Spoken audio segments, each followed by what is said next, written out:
Hello అందరికీ welcome back to our channel. నేను మీ శృతి దేవేందర్. ఈ వీడియో విషయానికి వస్తే 6 నెలల పాటు గోంగూర పచ్చడిని ఎలా నిల్వ చేసుకుంటారన్నది వీడియోలో చూపించాలనుకుంటున్నాను. స్కిప్ చేయకుండా ఎండ్ వరకు చూసేసేయండి. ఈ వీడియోలో చూపిస్తున్న విధంగా మీరు చేశారంటే ఖచ్చితంగా 6 నెలల పాటు నిల్వ ఉంటుంది. ముందుగా నేనైతే గోంగూర ఆకుని వాష్ చేసి పక్కన పెట్టేసుకున్నాను.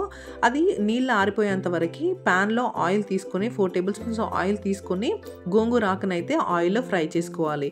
ఆకుని కంప్లీట్గా ఫ్రై చేసుకోవాలి. ఒక్క డ్రాప్ వాటర్ అనేది కూడా ఉండొద్దు, ఎందుకంటే మనం 6 నెలల పాటు నిల్వ పెడుతున్నాం కాబట్టి వాటర్ అనేది లేకుండా ఫ్రై చేసుకోవాలి. వీడియోలో చూపిస్తున్న విధంగా మీరు ఫ్రై చేసుకున్నారంటే 6 నెలల పాటు నిల్వ కంపల్సరీగా ఉంటుందన్నమాట. ఇది చల్లారేంత వరకు వేరే ప్యాన్లో 10 నుంచి 15 వరకు ఎండుమిర్చి తీసుకొని ఫ్రై చేసుకుందాం. మాకైతే ఇవి స్పైసెస్ ఎక్కువ ఉంటాయి కాబట్టి నేనైతే తక్కువ మిర్చి తీసుకున్నాను. ఒకవేళ మీ మిర్చి స్పైసెస్ తక్కువ ఉంటే మీరు ఎక్కువ తీసుకొని కూడా ఫ్రై చేసుకోవచ్చు. ఈ ఫ్రై చేసుకున్న మిర్చిని పక్కన పెట్టుకోవాలి. అది చల్లారేంత వరకు పక్కన పెట్టేసుకోవాలి. ఒకవేళ మీరు తీసుకున్న మిర్చి అనేది సరిపోకపోయినా మళ్ళీ గ్రైండ్ చేసుకున్న తర్వాత అయినా మళ్ళీ కొన్ని మిర్చి వేసుకొని ఫ్రై చేసుకొని గ్రైండ్ చేసుకొని అందులో కలుపుకోవచ్చు అనమాట. తర్వాత ఇవి మిర్చి అనేది చల్లారిన తర్వాత నేను గ్రైండ్ చేసుకున్నాను. గ్రైండ్ చేసుకున్న తర్వాత మనం ఫ్రై చేసుకున్న ఆకుని కూడా ఫైన్గా గ్రైండ్ చేసుకోవాలి. వీడియోలో చూపిస్తున్న విధంగా 2 మాత్రం నేనైతే గ్రైండ్ చేసుకున్నాను అనమాట. ఇవి గ్రైండ్ చేసి పక్కన పెట్టుకొని తాలింపు కోసం 4 టేబుల్ స్పూన్స్ ఆయిల్ తీసుకొని పోపు గింజలు వేసుకొని వెల్లుల్లి వేసుకొని బాగా ఫ్రై అవ్వనివ్వాలి.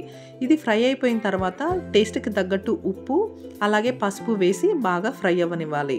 ఇవి 2 ఫ్రై అయిపోయిన తర్వాత మనం గ్రైండ్ చేసుకున్న పచ్చడిని కూడా బాగా మిక్స్ చేస్తూ ఫ్రై అవ్వనివ్వాలి. దీనికైతే ఆయిల్ అనేది ఎక్కువనే పడుతుంది, ఎందుకంటే నిల్వ పచ్చడికి ఏదైనా కూడా ఎక్కువనే పడుతుంది అనమాట. ఈ ఆయిల్ అనేది చల్లారిన తర్వాత మీరైతే ఈ పచ్చడిని బాగా మిక్స్ చేస్తూ కలుపుకోవాలి. అంతే అండి, ఎంతో ఈజీ అండ్ టేస్టీగా క్విక్గా కూడా అయిపోయే నిల్వ పచ్చడి రెడీ అయిపోయిందనమాట. మనకి ఇది ఎయిర్ టైట్ బాక్స్లో పెట్టుకొని ఫ్రిడ్జ్లో పెట్టేసుకున్నారంటే ఖచ్చితంగా మనకి 6 మంత్స్ పాటు ఉంటుంది. ఈ వీడియో నచ్చినట్లయితే లైక్ చేయండి and me friends and family మెంబర్స్కి షేర్ చేసేయండి. అలాగే మన ఛానల్ని సబ్స్క్రైబ్ చేసుకోండి. Thank you for watching.